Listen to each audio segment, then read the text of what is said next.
Welcome to a new special series called The Bathroom Break. That extra 10 minutes you either have to listen to marketing tips or use the bathroom or both. But I don't recommend both, but that's your choice. This collab is going to be super fun. We have Daniel Murray from the Marketing Millennials and me, Jay Schwedelson from the Do This Not That podcast and subjectline.com. Each episode in the series, we are going to go over quick tips about different marketing topics. And if you want to be in the bathroom, fine, just don't tell us about it. Thanks for checking it out. Bathroom Break is back. This is Jay Schwedelson from Do This Not That. I'm here with Daniel Murray, the marketing millennial himself. So Daniel, before we get into should you be doing your marketing, your regular marketing during holidays, like this episode being released on Memorial Day, I got a question for you. You were just recently at a like an industry event or whatever, and there was networking parties and stuff. I absolutely can't stand going to networking parties. I do them. Do you get hyped for them? Do you love walking around and interacting with people? And is it like, the night before, can you just not sleep because you're so excited about them?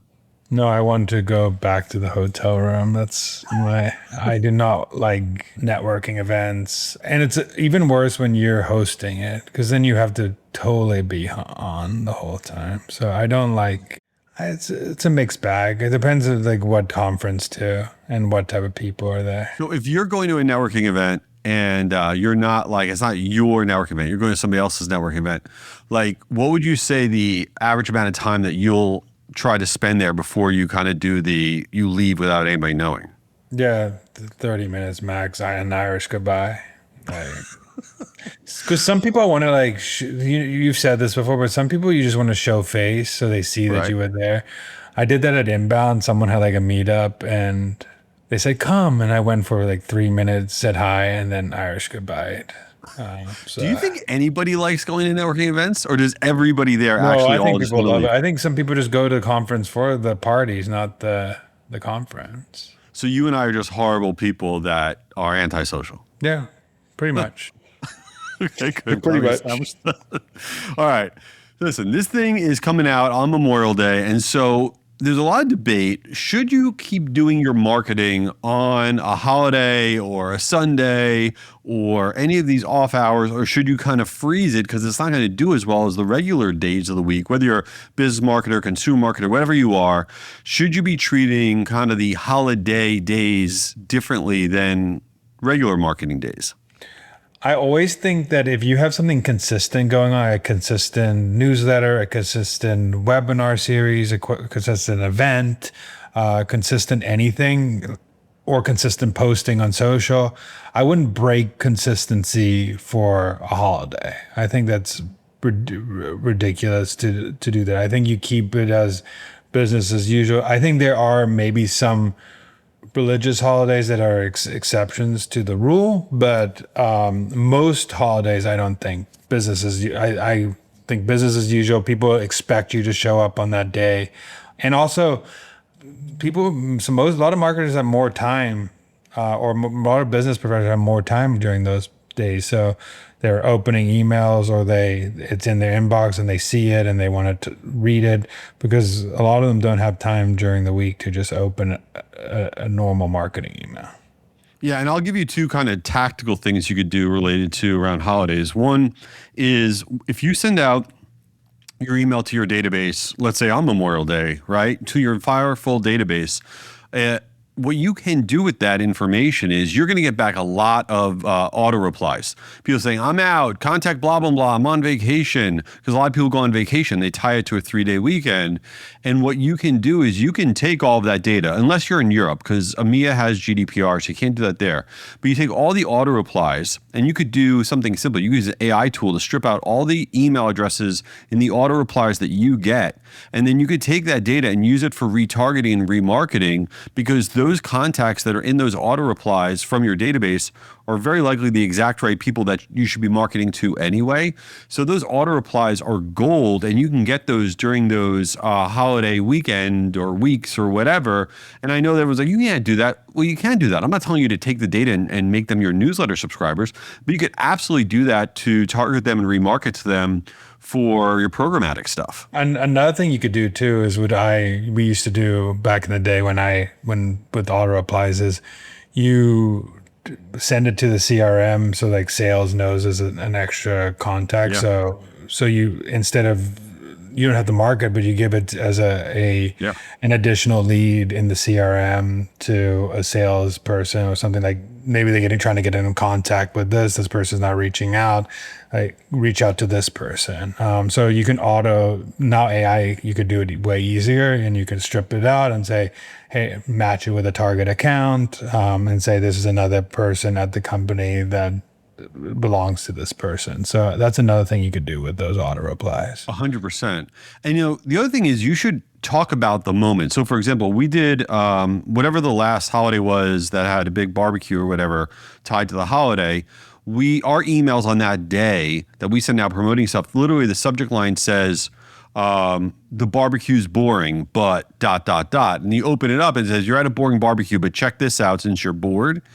And actually trying to talk to the moment that people are in, right, I think can get you a lot. It had an incredible performance, that email, because the more that you could be of the moment and speak to the moment, the more people are like, oh yeah, I'm going to check this out. So you don't just want to like pump out your regular garbage. The other thing, Daniel, I know you're into this, is long form content during a weekend or during a holiday can do particularly well because of the time somebody has. I believe in marketing at less, like when people think it's a best practice, because you will go into these blog posts for years and say, here's the perfect time to like send an email, and people only follow the perfect time to send an email, and they'll ignore holidays, they'll ignore weekends and stuff like that. And you said this before the podcast, and I know you're going to bring it up, but it doesn't really matter if it 40% instead of 50% opened it. It's still people opening your emails and digesting that email. And you could also resend it to non-openers. You could do a lot of things that are happening. So if you have something consistent, stick to the consistency, and also market on these holidays. I don't think it's something you should need to turn it off because people say it's the wrong thing to do. So let me ask a question. Beyond email, though, let's talk about social. I mean, it's Memorial Day. Are you going to post on LinkedIn? And are you okay with the fact that you might get a fraction of your normal engagement? Or you're like, no. Certain things I wouldn't do on a holiday. I think the most important thing on social is consistency and habit forming. So you should always build that muscle of, because you can skip, when you skip one day, then you're like, maybe I'll skip another day. And it becomes this like cycle of skipping. So if you post every day on a Monday and then a holiday falls on a Monday, it doesn't mean skip that Monday, because just post something and know might get less engagement, or it might get more engagement, because now like the LinkedIn feed has this like 24 to 48 hour like window. So it might show up the next day or the following day in other people's feeds because it got fed and you were competing against less posts on a business network. So I think you should try it at least, or keep that muscle like moving during those days. By the way, it's so interesting you say that about LinkedIn, because I've been seeing that too. It's like it used to be whatever the engagement you got in that first half an hour, you'd be able to say, oh, this thing's going to rip or it's not going to rip. Now it's like, I wake up in the morning and I have a post that was doing okay, and then I wake up in the morning. By the time I wake up, this thing's like went bonkers or whatever, and I'm like, how the hell did that happen?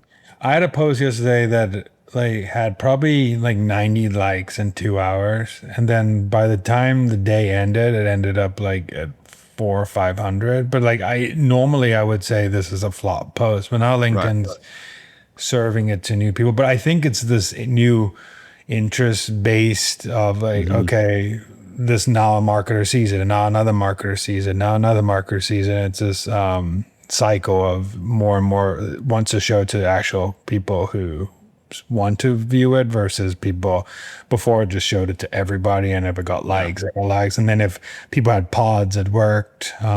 So I think it's actually a better algorithm than it used to. Yeah, I agree with you. All right, so one last thing, back to the original topic. So we don't like going to networking events, but now it's Memorial Day, you get invited to a barbecue. Are you like, yes, I really like going to barbecues, I like doing it in a social setting, or do you feel the same way about like barbecues and stuff as you do networking events at business stuff? There's two sides to this coin. One is, do you need like your kid to get in and be friends with that other kid and start? So there's like that strategic play of it, and I love like we're calling this a strategic of going to a memorial. But also, I think that if you don't go to things, you stop getting invited to things. And if you're like, I'm okay with. Yeah, well, yeah. But when you're like making new friends, it's hard to say. Right. Yeah, but I think Jay's the type of person who's like, I don't want to hang out with anybody. I don't want to see anybody. I only want to do my own thing. And wait, can I tell everybody how bad I am? This is the truth. Yeah. Okay. Daniel and I live relatively close to each other. Okay. And he moved into a new home. I would say, what'd you move in that home? Like 6 months ago or something like that? And so me and my wife got Daniel and Ari a housewarming gift. It has been sitting on our counter in our house since the day that you guys moved in. And I'm talking about Daniel lives within 5-10 miles of where I live. And we just haven't brought it over because we're really weird people. No, it's not even 5 to 10 miles. It's like 5 to 10 minutes of But also the funny part is that I used to live like 100 miles probably from Jay. And I probably saw him more in the 100 miles than I saw him in the 10 minutes. That's right. He doesn't like seeing people. And even when they get closer, he has one of his best friends that moved near too. And he's like, no, I don't want to see you.